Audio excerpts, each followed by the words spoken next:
Good afternoon, and welcome to the Voice of Wisdom. With over 60 years of experience as an investment banker, entrepreneur, investment analyst, genius economist, venture capitalist, and political analyst and strategist, Morty Davis is Wall Street and capitalism personified. The over 400 companies for which he has raised more than $3 billion over the years have created a countless number of jobs and exciting new products. Through the Voice of Wisdom, Mr. Davis explores, analyzes, and debates the most topical political, economic, and social issues facing our world today. Joining Mr. Davis today is Scott Brunner. Scott was the quarterback for the University of Delaware Blue Hens, where he led his team to a national championship in 1979. Drafted into the NFL in 1980, he steered the New York Giants to their first playoff berth since 1963. Known for his leadership and resilience, he transitioned after football into broadcasting and later into a successful career in the financial services industry. Today, he's recognized not only for his time on the field, but also for his insights on leadership, business, and life beyond sports. And now, Mr. Davis and Mr. Brunner. It's a phenomenal pleasure to have Scott Brunner join us and entertain us, and it's a real treat. So to have the opportunity to have his wisdom and his knowledge and his long experience, including experience in the industry that I spent the last 70 years at, Wall Street. So I want to thank Scott, and I think you'll enjoy the wisdom and knowledge that he conveys to us and the opportunity to learn about his life and all his achievements and give us the brilliant insights that he can only somebody with his vast experience and talent could do. Scott, welcome. Thank you for joining. Morty, And it's a treat, as I say, it's a treat for my listening audience and everybody that gets to listen to you over the next one millennium on the recording.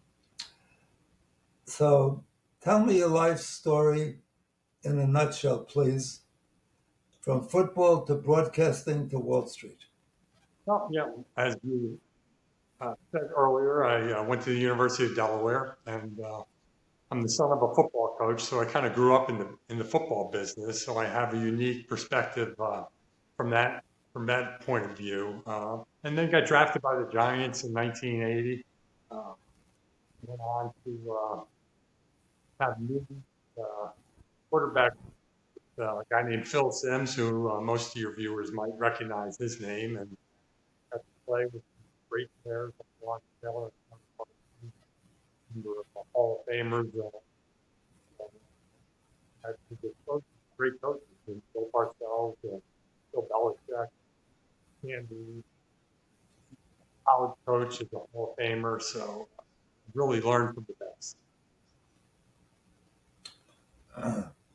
Tell us about your unique strategy to football and life called Aim Small, Miss Small. Aim small, miss small. You got Let's it. hear, let's hear that strategy.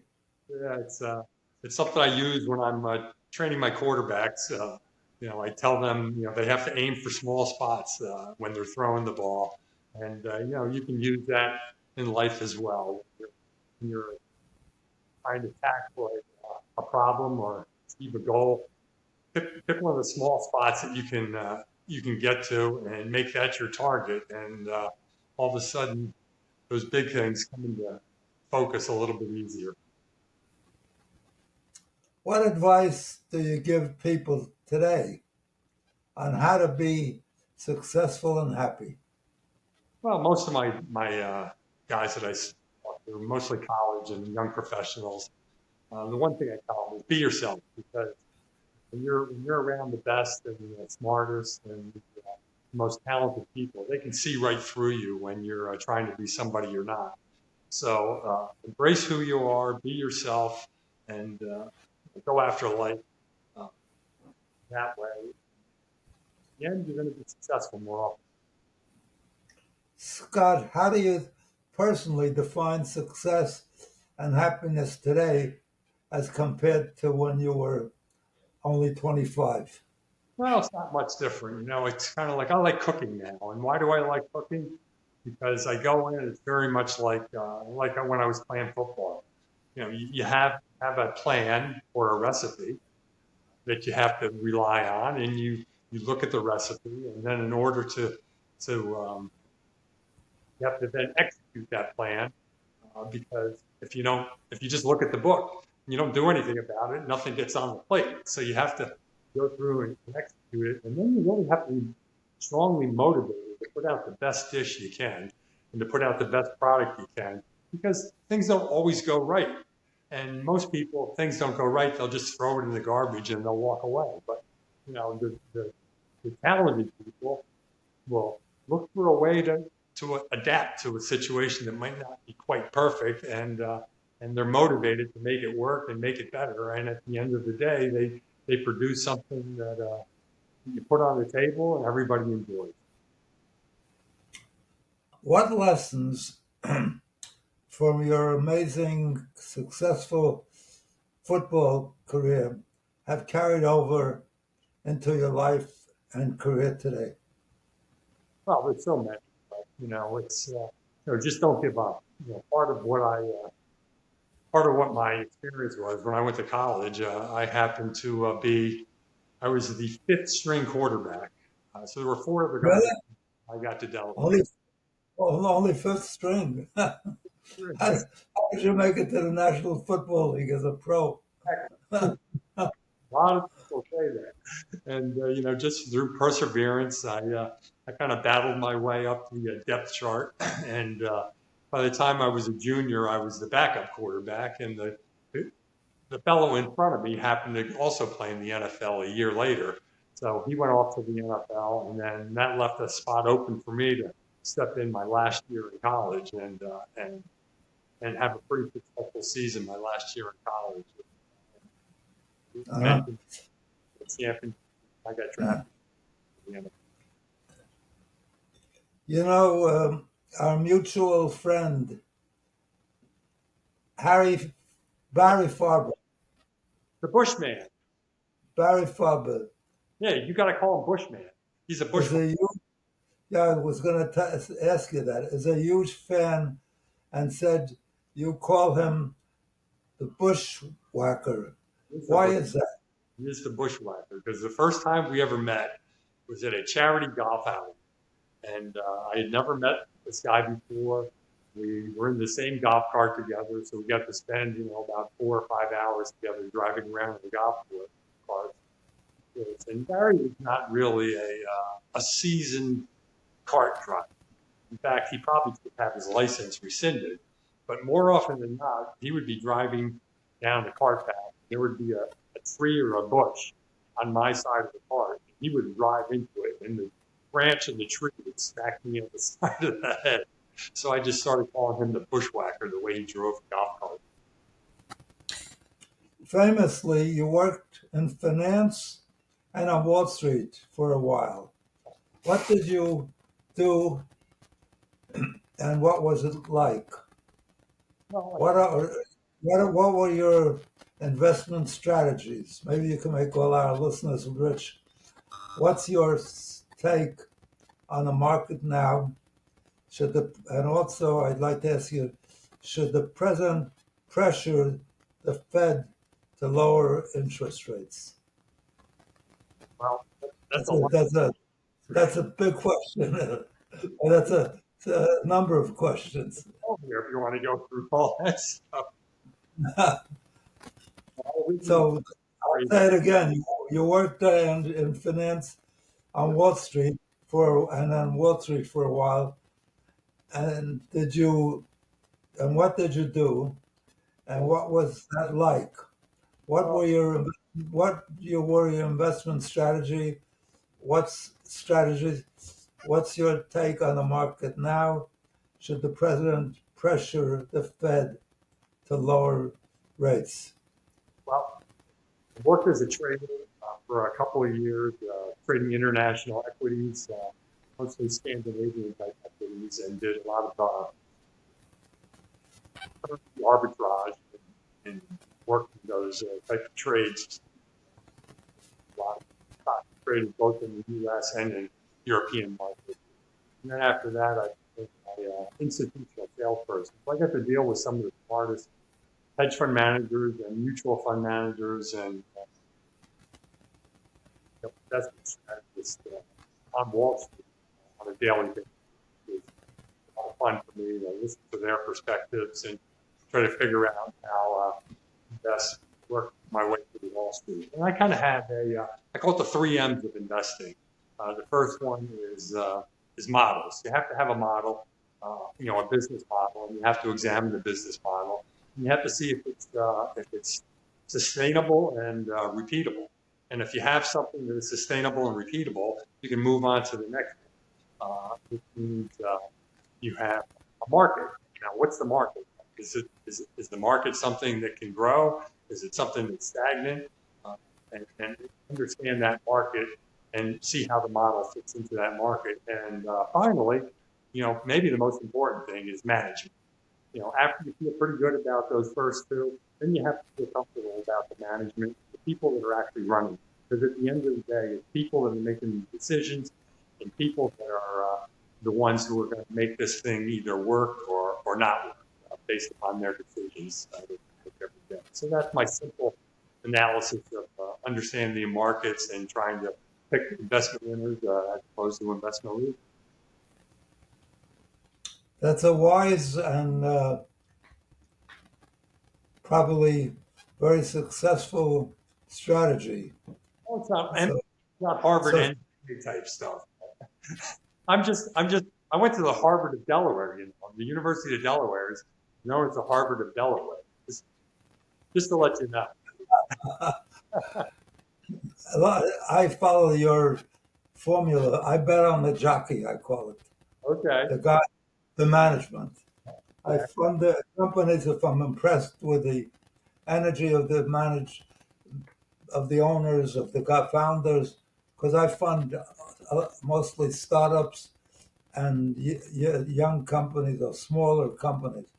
So if they have the most terrific business plan that I'm excited about, I invite them in.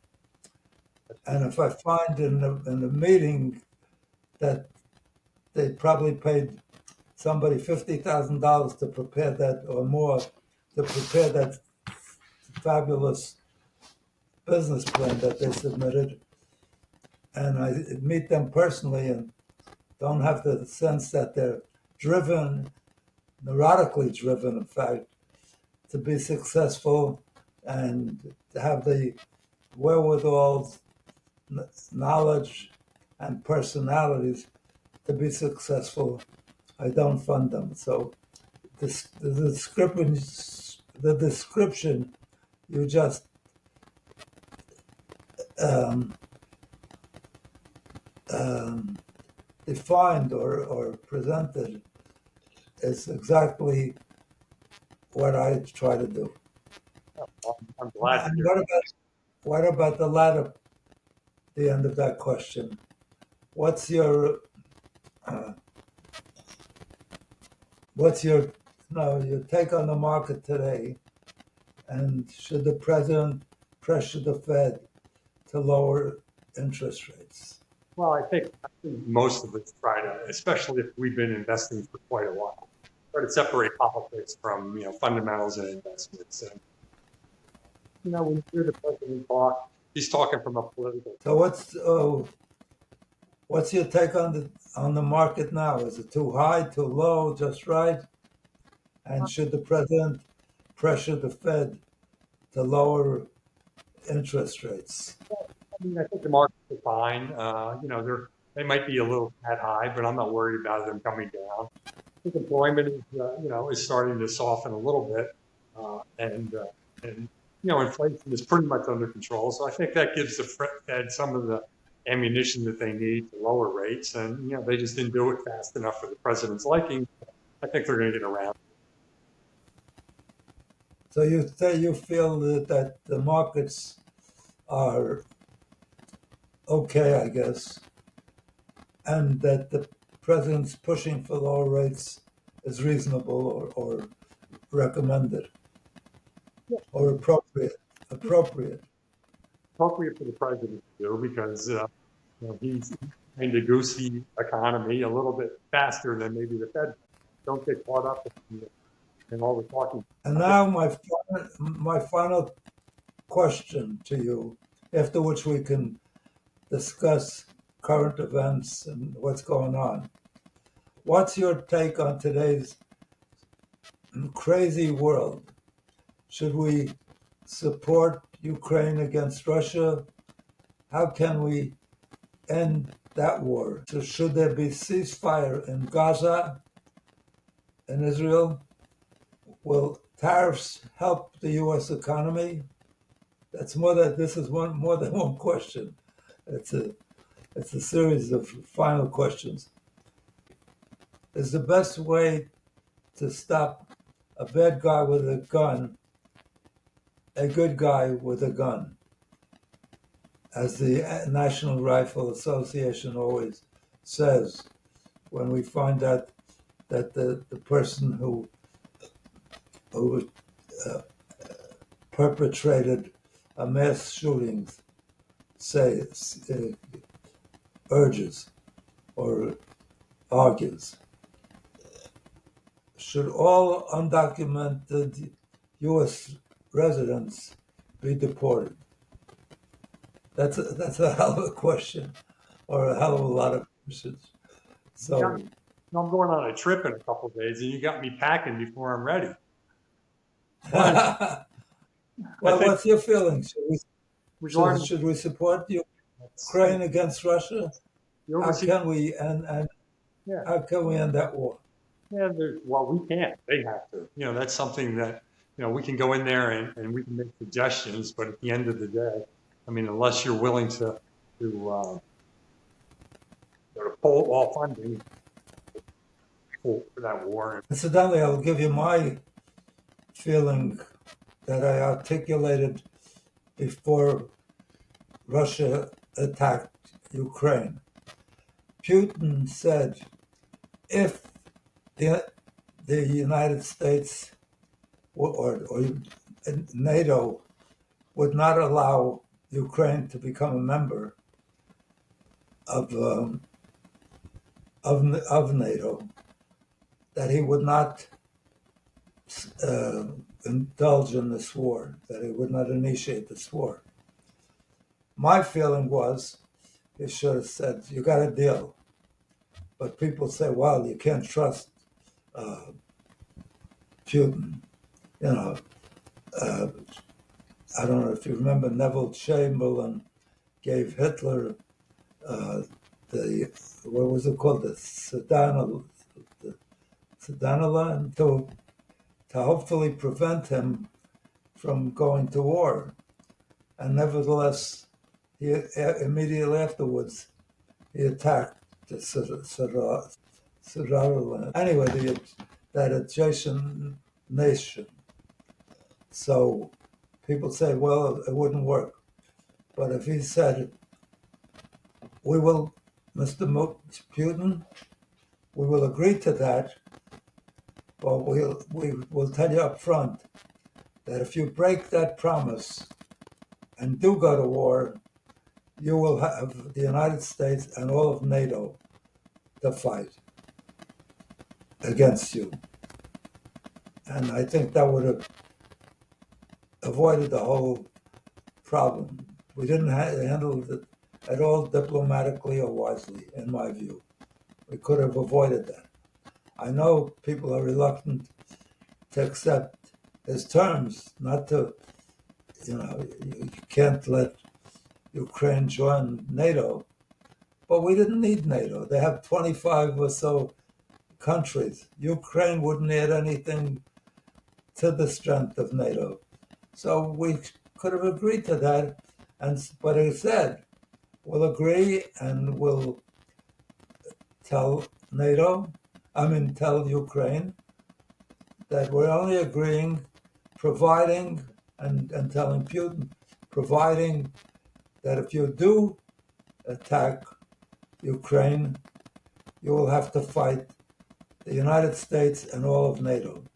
And I think that would certainly have stopped them from pursuing this. Look, what we did, we almost went to war against China, which is sort of 90 miles away from, not China, against Cuba, which is 90 miles off the coast of the United States.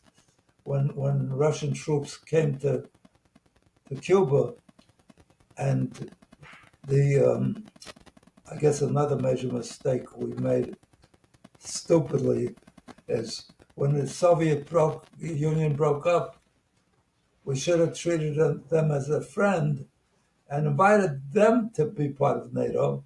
Instead, within 2 years, we had their adjacent neighbors, much closer than Cuba was to the United States. Poland and Hungary get missiles right offshore of Russia. And that seemed like a hostile act in light of the fact that they broke up the Soviet Union and all those countries that were part of the Soviet Union. That was some way to show our appreciation and our respect, or even admiration and value of their agreeing to stop the Cold War and break up the Soviet Union. A big step, a major step. And we just acted as if they were still an enemy and didn't invite them into anything, but provided missiles to Poland and Hungary, their closest neighbor to Ukraine, on the very border of Ukraine, not 90 miles away. So I think that was a major error, and even as we lived to experience the follow-up to that error that we made, we are subjected to the same involvement, being that we're possibly going to have to be at war against Putin to protect, if we choose to, protect Ukraine's sovereignty. So there you have my opinion, for whatever it was worth. What about the ceasefire in Gaza? Do you have any opinion on that, or that's out of your? It seems like it's in the final stretches here. If Hamas lays down their arms and gives the hostages back and gets out, I think it's over. And they can start rebuilding. You're right. That would be the right solution, and I would be in favor of this ceasefire. But they won't do that. They want to still stay on. They want a ceasefire and continue to stay on. They won't agree to, stop being involved in managing the Gaza. Israel gave them, without asking for anything, gave the Palestinians and their partners, including, I guess, Hamas, the Gaza, without any conditions, without asking for anything. In fact, they had to take the IDF, their own army, to vacate the Israelis that lived there and had businesses there, successful businesses there, and wanted to remain in Gaza to get them out and give the total of Gaza to the Palestinians. Yeah. So it's outrageous, and some of the wise, even leading Jewish um, scholars and opinion leaders, such as Thomas Friedman, who writes for the Times, and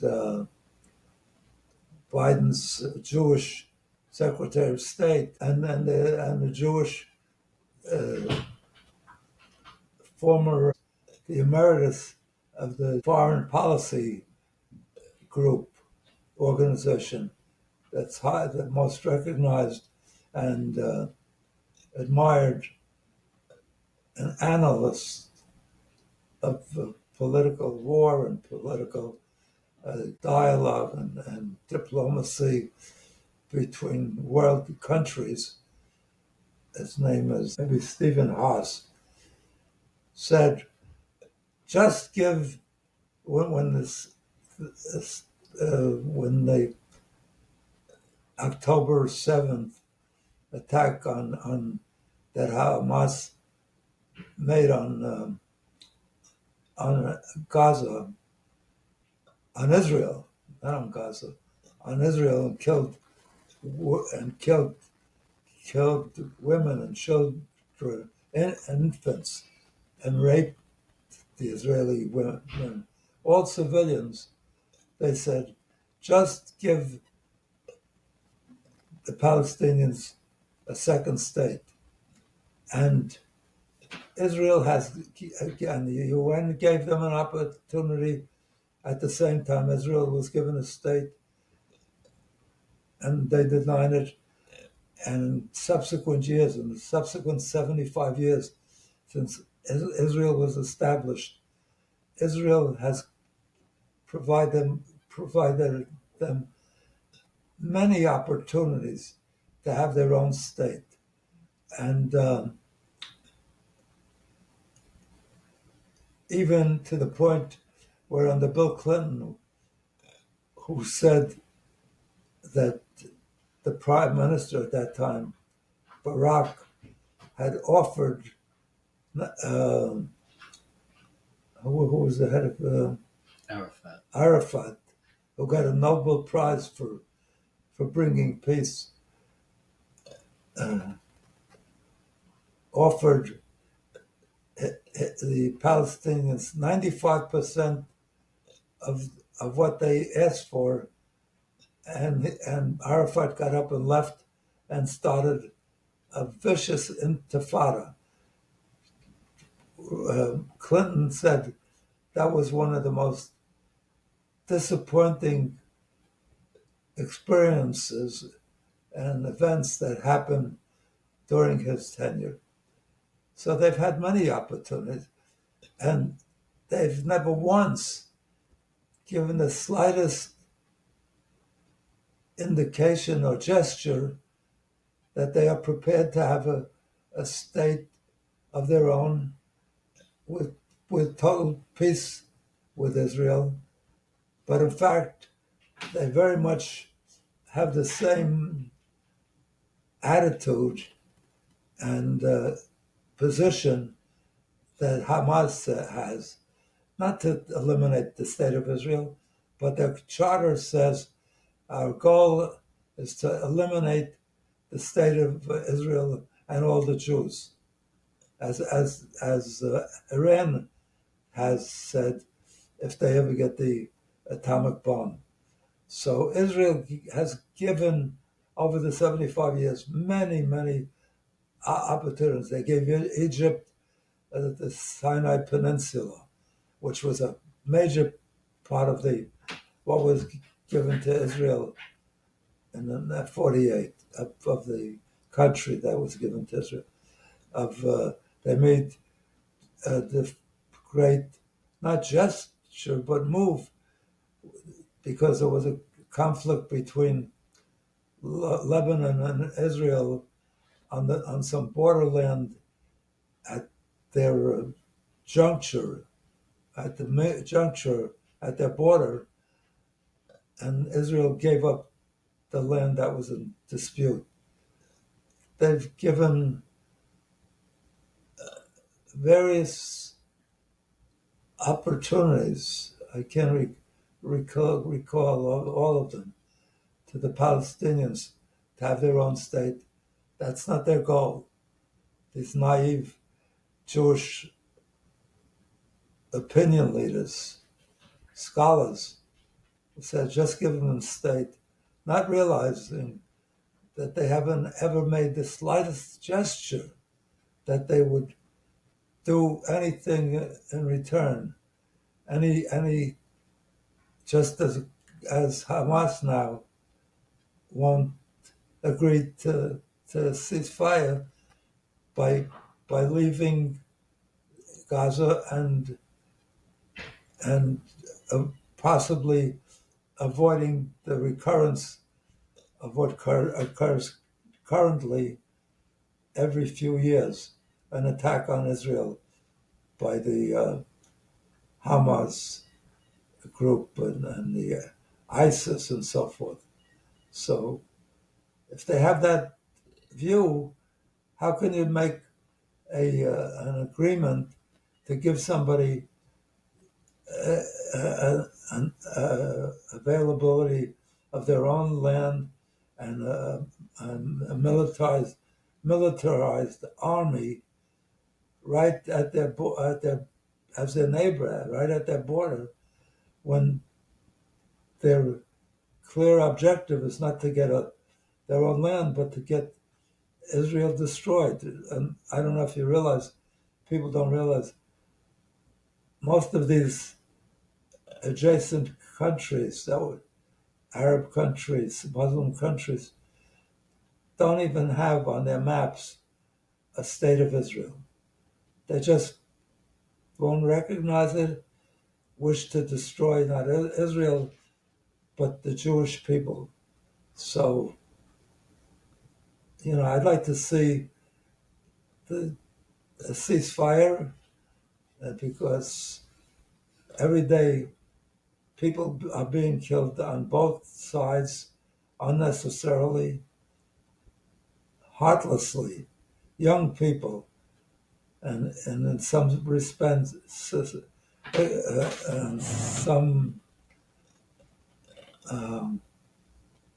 sense, Hamas has one, as I said, they have in their charter only one goal, and probably will continue every few years to attack Israel violently. So you tell me if there's a solution. Well, if they don't surrender. Scott, you're so brilliant. Me, because you could advise Bibi Netanyahu, who in fact, the minute after the October 7th war, said he was going to immediately destroy Hamas and do it, and cause their disappearance involuntarily. But he has been so held hostages by his own Israeli hostage families that, the families of the hostages, that he has not pursued that objective. Now he's coming close, but still, even now, he stupidly continues to announce he's going to attack, he will attack, and in exchange for 50, you may remember or be aware, and in return for the first trade to get back 50 of their hostages, the women and children and civilians, all civilian. Israel returned 1,001 prisoners, Palestinian prisoners who were in jail for murder and rape and all the most violent then 1,001. Those 1,001 people, you can be sure will kill more than the rest of the rest of the number of Israeli hostages that Israel would get returned by not moving against Hamas Well, expeditiously it'll be interesting to see and effectively. because I'm sorry. Hamas is I'm not. sorry. What?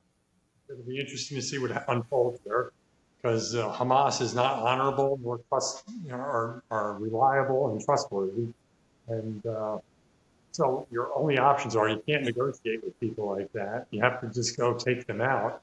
And then the other interesting perspective will be, how if Iran continues to support Hamas, because we all know that Hamas is a Sunni group of Arabs, where Iran is a Shiite group of Arabs, and they've served the same purpose. But now all of a sudden, Hamas is losing their grip. So will Iran continue to support Hamas going forward? And if that happens, then they've just signed Hamas's death. Scott, you very wisely articulated that and recognized that you can't believe Hamas, but you can believe them because they're very honest Mm-hmm. and they say what they want. They're not getting out. They'll make peace. They'll end these. They'll agree to the ceasefire as long as they could continue to stay. That's all Israel. That's what's holding it up. And Israel says there's no way we could allow Hamas to stay there because every several years we have a recurrence of the same attack by Hamas or the ISIS or the Hezbollah. Muslims that are fanatic Muslims that believe, in the case of many of the fanatic Muslims, that their own death is a privilege, and that their Bible tells them that it's right to kill the Jews. So how could you live with such?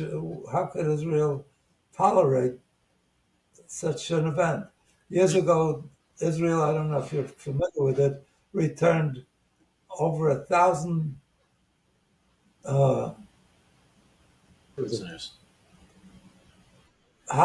prisoners, murderers, and worse. If there's anything worse, rapists and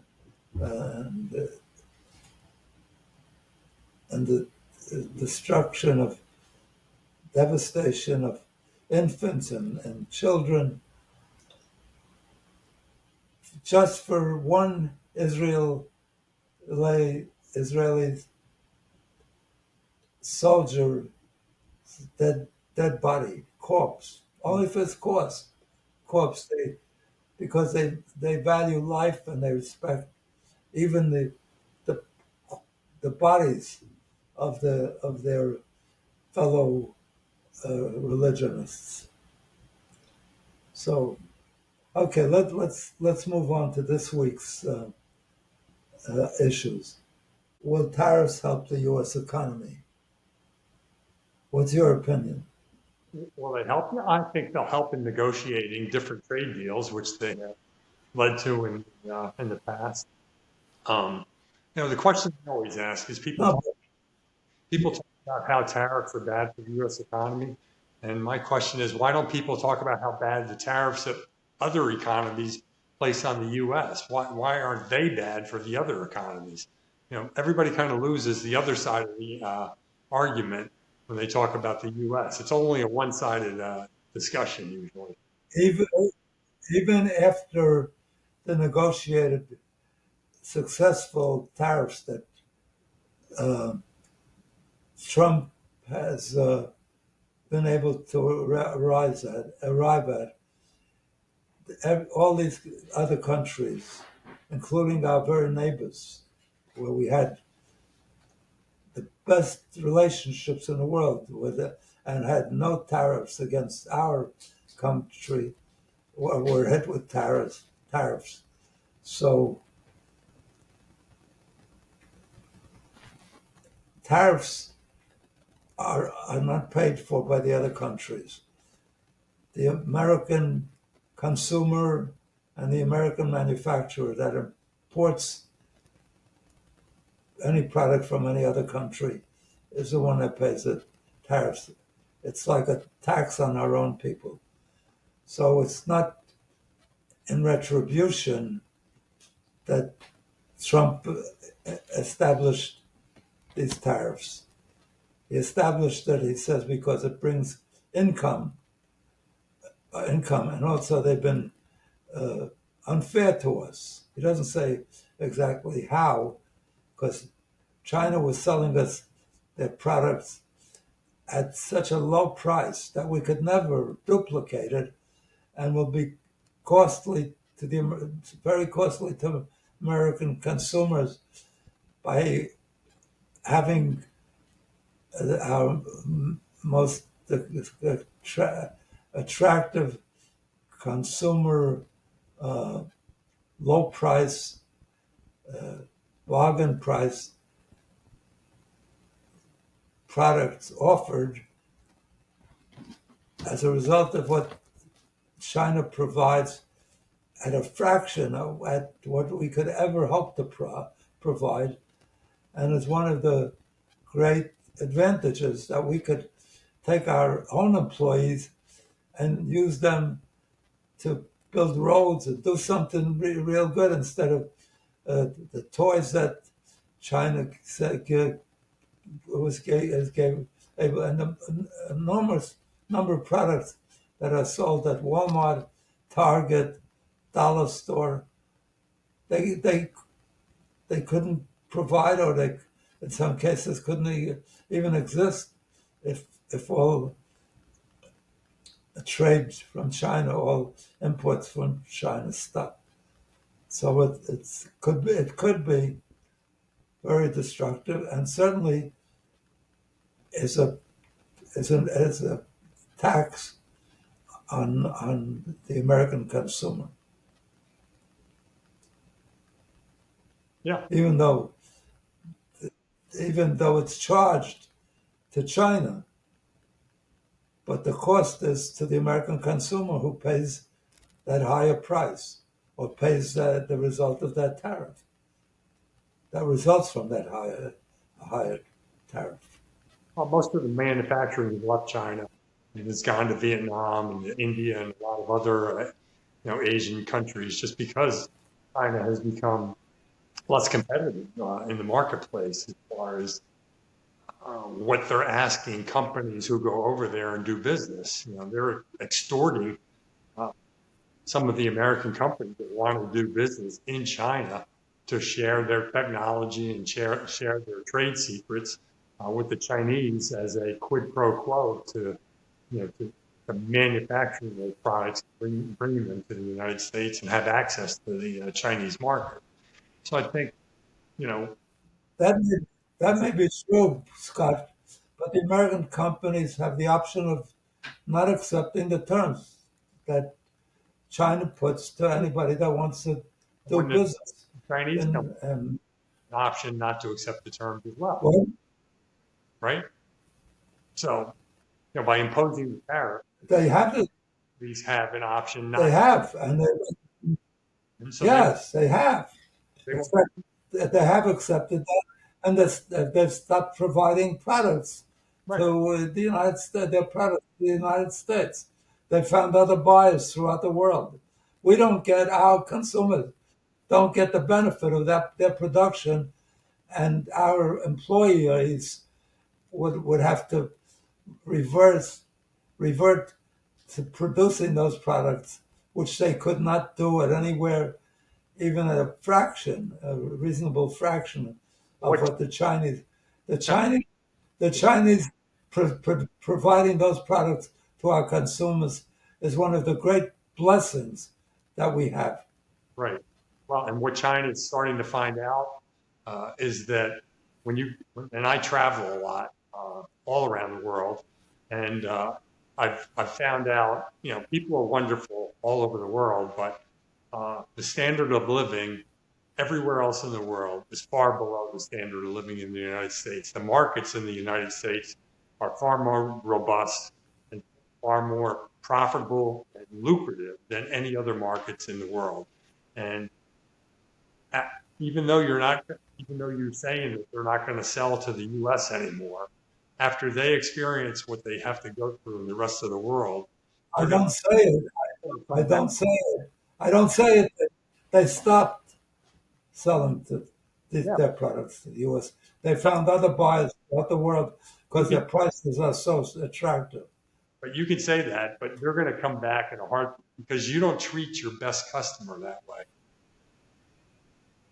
Bottom line is, you have a What great, way? you work with them to do whatever you can What, to save them what, more. what way don't I, what way don't I, wait, I'm sorry. What way don't I treat my best customer? China doesn't. That China, way, you say that way. What, what way don't I, would I never treat my best customer? China's best customer is the United States, and if they treat the United States the way that they're treating them, and they But don't, they've already, they, Scott, they've already replaced the United States with all the Asian countries. They don't need that. they have, Everybody's eager to buy haven't come close. buy their products at their. They haven't come close to replacing the United States market power with all those other countries. It's not even close. They have, No, they have, they have, trying they to. have. They haven't. Their economy is up, even though they're not selling anything. Their stock market is up, even though they're not selling anything to the United States. Yeah. It's their prices are so compelling that they have appealed to every country. My question Anyway, is, what I don't took, want to argue with. what took them But so I long, love you. to figure that out? What? What took the Chinese so long to figure it out? They could sell to other countries and do better than if they sold to the United States. How come they took so long to figure They that out? like selling. No, they like to sell it to the United States as long as they got a good the price that they had wanted. But you said They didn't have, they replaced the United no, States with other countries. because of the tariffs.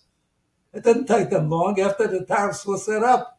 It didn't take them long at all. They've stopped. They don't sell any of their products to the United States, even ones that But we feel are essential, like magnets it's all and valuable. What do you call it? Mining products that we need for AI. They don't sell us anything now. well, but they don't get the chips. They I- want to even manufacture their own chips. They don't want. Taiwan, which is not a Chinese, it is a protectorate, but it's not a Chinese occupied area. No, yeah, you're right. But China provides us with things that we can't get anywhere else in the world, like mining products that are unique to making some of our most critically needed products for automobiles, for AI, for defense equipment, specialized mining products that only exist in China. Taiwan doesn't have that. No, but they have the chip. They have the technology. Taiwan, Okay, I don't want to argue with. I don't want to argue with you because I don't want to win against you. So let's move on. What about the question about what the NRA says? The best way to deal with a bad guy with a gun is a good guy with a gun. Do you believe everybody should have a gun?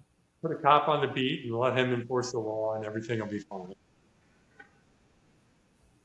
What? Don't you think? What?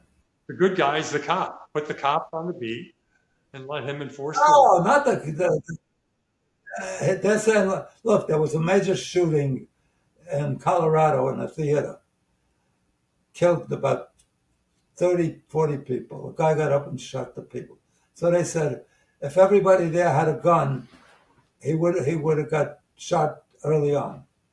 That may be right, but even the police never had, with extensive training, never hit their target, or rarely hit their target.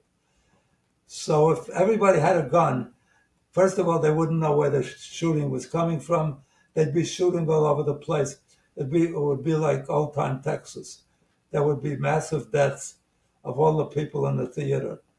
But they said if everybody had a gun, they would have got up and shot. They would have had a massive slaughter because people don't know how to shoot. They don't. They're not trained. Even if they were trained, I'm telling you, police rarely hit their targets. Okay, let's move on to the weeks. Oh, should we deport 20 million illegal, undocumented residents? Oh, undocumented residents? Is that what they say at Harvard? Undocumented residents? That sounds like That's something. what they are.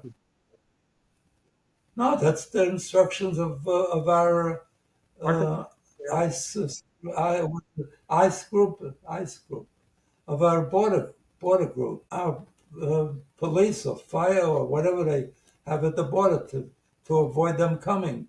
So if they finally get in, they're undocumented Documented aliens and documented undocumented individuals that Oh, are not here legally. anybody should be able So to. they're deported. You think anybody should be? No, I don't say that. No, absolutely not. Well, then, I agree with Trump that they should not be illegal. uninvited. So, but do you think? If you came in uninvited, you should be shown the door. And it's going to be messy because we had an administration that did not enforce the law when they had a chance to over the last 4 Okay. Oh, so you do agree with that? Okay.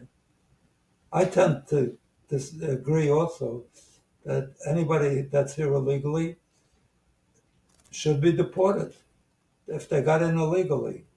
I think we should make it more,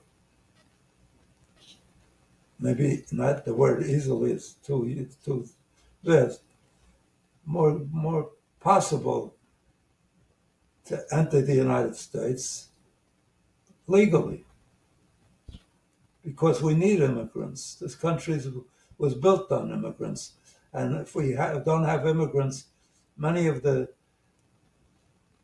services that we desperately need would not be uh, taken care of. The farmers in California depend totally on immigrants. So we should have a policy that we let them in legally for a period of time to assist the farmers. The farmers keep even the wealthy farmers, even the top millionaire farmers are in favor of that. Yeah. We don't have a policy that's reasonable. Anybody that gets here illegally should be thrown out, but we should make it possible for those that we need. We don't have a growing population. We have a declining population because Americans are having too few children. So we need immigrants. They add to our wealth. Yeah, Do you agree with any of that or not? I agree. I can't argue with that. I finally agree with what you said. Losing the arguments all the time. Time is up. Seems like every argument. Yeah, I'm having such a good time with you. I'm having such a good time with you, and I'm sure our audience is really excited to hear your views that an hour passed already. I thought we were 15, 20 minutes. When you're having fun, time flies. I hear So I you. want to thank you immensely for joining and giving our audience the opportunity to benefit from your insights, your wisdom, your experience, your knowledge. God bless you, and I hope you'd come back soon again. Hey, Morty, And as a treat as a young man, you should live a to long. our audience, you're a winner. You're a champion, and even in this activity, you're a super champion. Thank you, and God bless you. I Thank you. wish you everything wonderful. You and all your loved ones should have a great day every day of your lives. Each day should be better than the day before till you're 124. Then we'll negotiate for more. Okay.